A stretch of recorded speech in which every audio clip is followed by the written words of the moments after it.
we're only concerned right now with the last 23 years of war. My war was defined. I had an enemy. I knew who they were. We fought a country. The veterans from Iraq and Afghanistan have been in their country where friend and foe look exactly alike.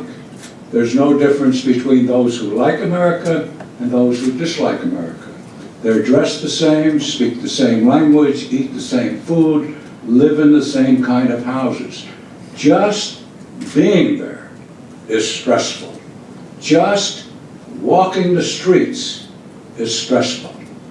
I stressed out. 16 million of us served, maybe 3 or 4 million in combat, and combat is stressful. It is not meant to be to kill other people, to be trained to kill, and then have no training or no skills to get over that. So the answer is yes. Every person who goes into combat comes back stressed out. I'll just add a word. There is a distinction between illness and damage. Combat does not improve you. You cannot be in a combat situation and say, I'm a better person or a healthier person. Some people handle it better, other people handle it more poorly, but that's not the issue. There's always some damage, whether it is clinical or not. There is still some residual damage. And thank you, Dr. Kenko. They're also finding actually that PTSD injury is contagious, that families, caregivers begin to exhibit the same symptoms of post-traumatic stress injury.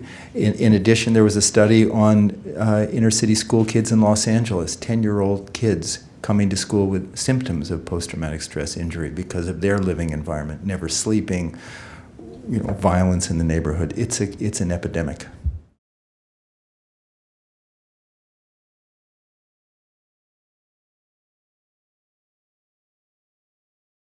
President Schneider, would you please address that? Your thoughts? We're all for you. You didn't hear that President Schneider said, we're all for it. Yes, I mean, our goal is to see this as a vaccine against stress. And again, we're focusing here, I should say, we're focusing on veterans and their families. The David Lynch Foundation, it's important for you to know, has provided scholarships for 250,000 inner-city school kids to learn to meditate. We're also working with women and girls who've been victims of domestic abuse and rape and violence. Many of you know this. Many editorials have come out on military sexual trauma, now shifting back.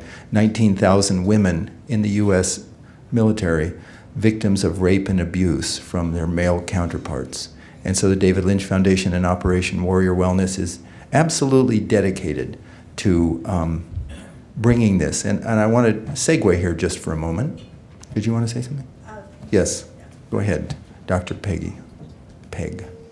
We have presented to all the academies. We were, Norwich is trying to get the word out. We are in constant communication with all the academies, so we can only let them know what's happening and see what they want to do.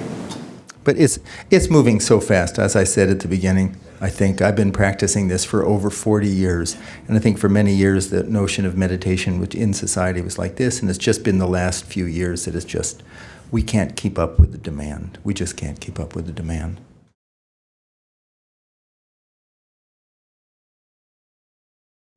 Well, those of you who are here in New York City, when you go out, or in the 5 boroughs in the tri-state area, when you go out, you're going to receive a book on Transcendental Meditation. You're also a New York Times best-selling book that was written by a psychiatrist from the NIMH, and also Rita Cosby's book about her father. But the book on Transcendental Meditation called Transcendence explains more about the technique. You also have in your packet a business card, and on that business card has contact information, and you can call our offices here in New York, and we can arrange a course. And hopefully one of us, there's Peter Travalis, who is in the back right there, is a Vietnam vet who teaches veterans and teaches business people. There's many, many highly skilled teachers. I would say all meditations are not the same. Certainly, just like all medicines are not the same, we have to look at the evidence. So if you're interested in Transcendental Meditation, be sure you get a certified teacher, and that card has that information.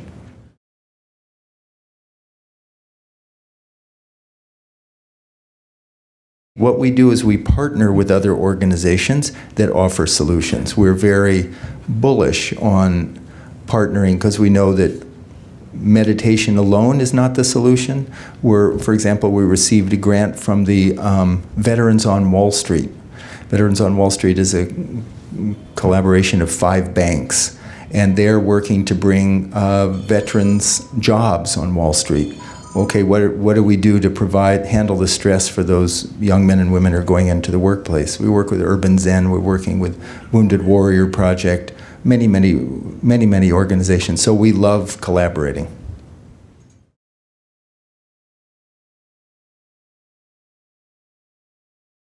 There are many forms of meditation. There's something called mindfulness meditation. Has anybody heard of that term before? Mindfulness meditation.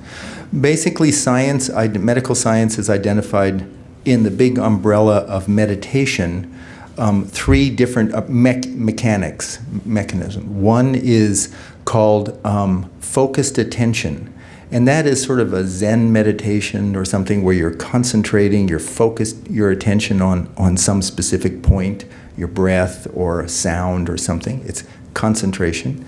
The other form of meditation is called open monitoring, and that's more of a mindfulness approach. And a mindfulness approach is sort of like witnessing your thoughts dispassionately, not judging your thoughts, being present and mindful. And the third approach, mechanism, is called automatic self-transcending, and that is what we find in Transcendental Meditation. So what I want to do now is take a moment and explain what happens in TM, and that will be as a preface to actually answering your question.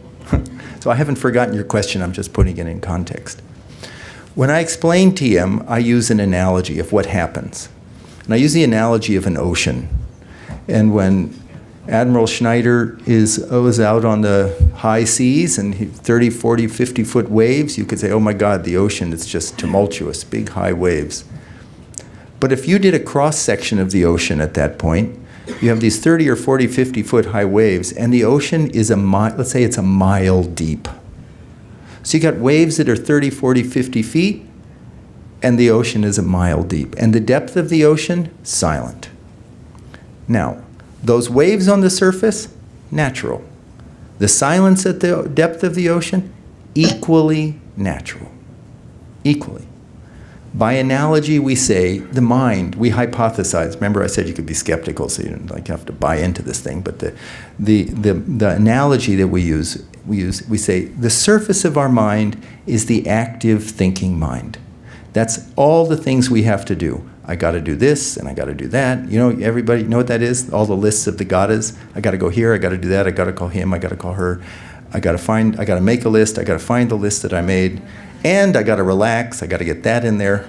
So it's like the active thinking mind, agitated, excited thinking mind. And we all have the thought, and particularly a veteran, I would like to have some inner calm, right? Some inner peace, some inner strength, some inner inspiration. We're too caught up here.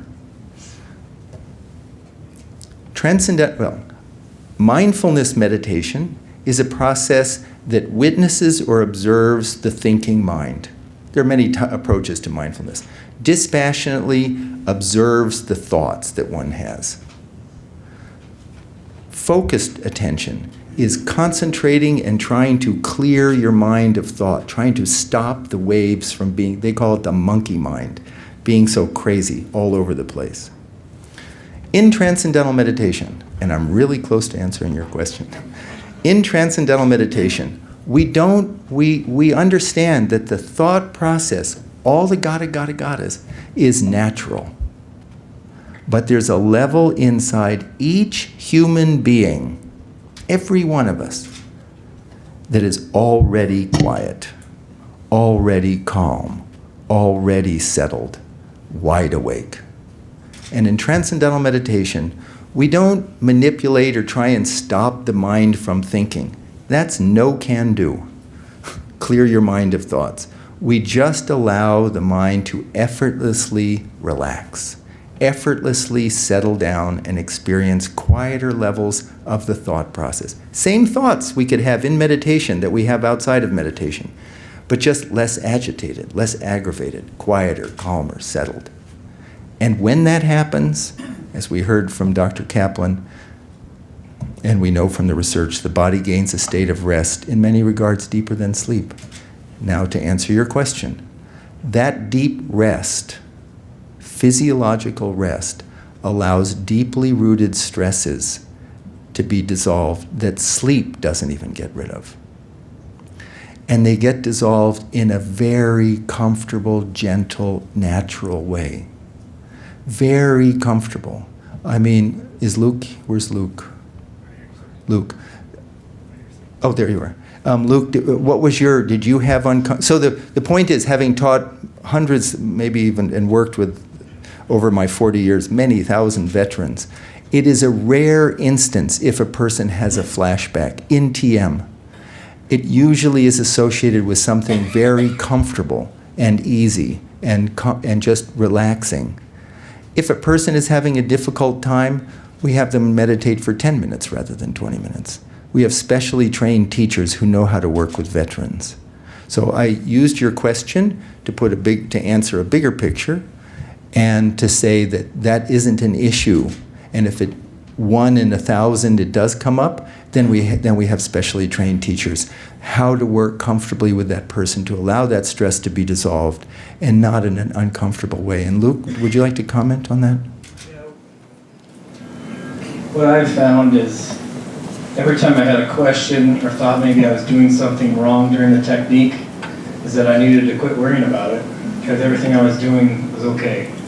And for me, I thought my mind's too busy, I must not be meditating properly.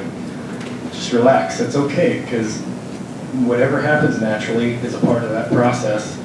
And no matter how busy my mind was, I was getting a benefit out of that meditation.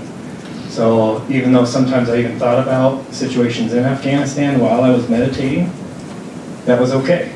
And no matter what, I was getting rid of stress during that session. So I've never had serious flashbacks per se, but I have thought about my experiences during, and I've thought about a lot of other things during, and it's all okay.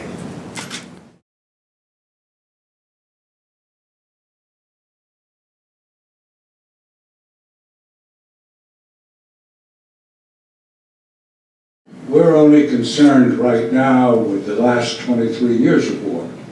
My war was defined. I had an enemy. I knew who they were. We fought a country. Be trained to kill, and then have no training or no skills to get over that. So the answer is yes. Every person who goes into combat comes back stressed out. I'll just add a word. There is a distinction between illness and damage. Combat does not improve you.